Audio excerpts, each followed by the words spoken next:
உடல்நலக்குறைவால் காலமான முதலமைச்சர் மு.க.ஸ்டாலினின் சகோதரர் மு.க.முத்துவின் உடல் ஈஞ்சம்பாக்கத்திலிருந்து கோபாலபுரம் இல்லத்திற்கு கொண்டு வரப்படுகிறது. கூடுதல் விவரங்களை தர இருக்கிறார் செய்தியாளர் ராஜேஷ். முழு விவரங்களை வழங்கலாம்.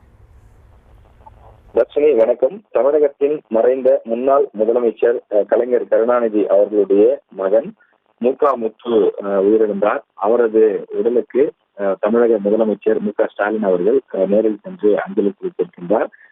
முதலமைச்சருடைய சகோதரரும் என்ற காரணத்தினாலே அவர் அங்கு சென்று அஞ்சலி செலுத்திருக்கக்கூடிய நிலையில பொதுமக்களுடைய அஞ்சலிக்காக ஏற்கனவே ஈஞ்சம்பாக்கத்தில் அவரது உடல் வைக்கப்பட்டிருந்தது.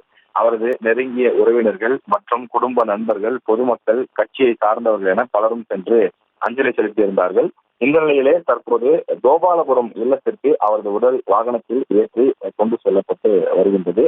ஈஞ்சம்பாக்கத்திலிருந்து அவரது உடல் புறப்பட்டிருக்கக்கூடிய அந்த காட்சியை நாம் பார்க்கின்றோம். மு.க.முத்துவை பொறுத்தவரையிலே அவர் ஆரம்ப காலத்தில் சில திரைப்படங்களிலே நடித்து வந்தார்.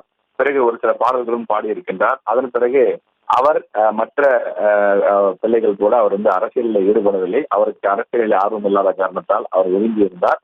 சமீபத்தில் தொடர்ந்து உடல்நல குறைவு காரணமாக மருத்துவமனையில் அனுமதிக்கப்பட்டு தொடர்ந்து சிகிச்சை மேற்கொண்டிருந்தார். இந்த நிலையிலே உடல்நிலை கடுமையாக பாதிக்கப்பட்டு இன்று காலை அவர் உயிரிழந்திருக்கின்றார். அவருக்கு இறுதி மரியாதை செலுத்துவதற்கான அந்த நிகழ்ச்சிகள் நடைபெற்றுக் கொண்டிருக்கிறது.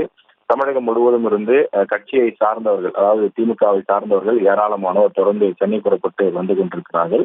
மற்றொரு புறம் அவரது உடல் அந்த ஈஞ்சம்பாக்கத்தில் வைப்பதற்கு போதுமான இடம் இல்லாத காரணத்தினாலும் பல்வேறு காரணங்களுக்காகவும் கோபாலபுரம் இல்லத்திற்கு தற்போது எடுத்து வரப்படுகின்றது. கோபாலபுரம் கலைஞர் வாழ்ந்து மறைந்த அந்த இல்லம். அந்த இடத்தில் தான் தயாளு அம்மாள் உள்ளிட்ட பல்வேறு சொந்தங்கள் அவர்கள் வசித்து வருகிறார்கள், குடும்பத்தார்.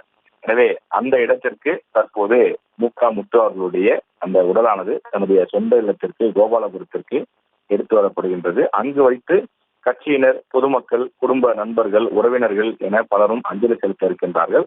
அதன் பிறகு அங்கிருந்து மயானத்திற்கு கொண்டு செல்லப்படும் என்றும் தற்போது அறிவிப்பு வெளியிடப்பட்டுள்ளது.